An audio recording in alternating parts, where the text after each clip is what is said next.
anniversaire, c'est évidemment un anniversaire très important pour l'association qui fête ses 10 ans.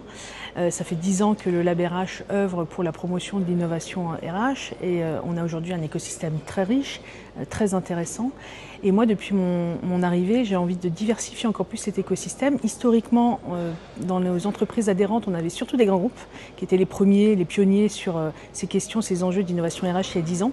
Mais aujourd'hui, on a beaucoup d'entreprises plus petites qui se lancent, qui testent, qui innovent et je trouve intéressant de les incorporer aussi à nos réflexions et donc d'avoir plus d'entreprises de moins de 1000 salariés, notamment parmi nos adhérents et dans l'écosystème.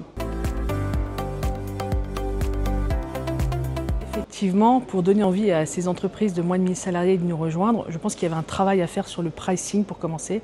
Donc on a réuni 2 catégories et baissé le prix plutôt vers le bas. Donc on a aujourd'hui une belle adhésion pour les jusqu'à 999 salariés pour les entreprises à 3 000 € par an pour 2 collaborateurs RH. Et pour cet anniversaire des 10 ans, en plus de ce travail sur le pricing, on lance une offre exceptionnelle de 50% pour la première année.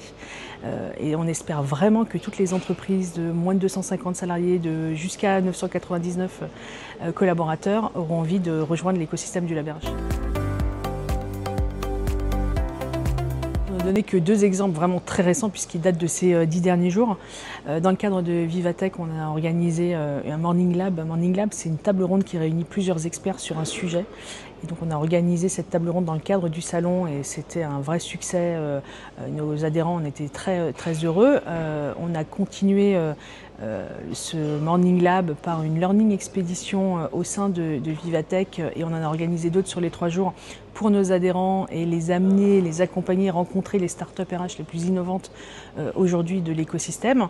Et puis pour rester sur ce thème de la Learning Expédition, quelques jours plus tard, on en a organisé un autre format.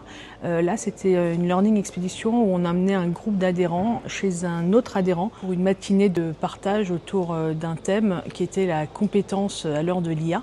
Et donc on a pu, durant cette matinée, échanger sur les bonnes pratiques de chacun, réfléchir autour d'un atelier de co-développement et prendre les retours d'expérience de Forvis Mazars qui nous recevait pour cette Learning Expédition. Rejoindre le premier écosystème de l'innovation RH, c'est le meilleur moyen de cultiver, de développer un mindset de l'innovation au sein de ces équipes RH pour se tenir vraiment à la pointe des tendances et puis accompagner la transformation de la fonction RH qui est en cours et irrémédiable aujourd'hui.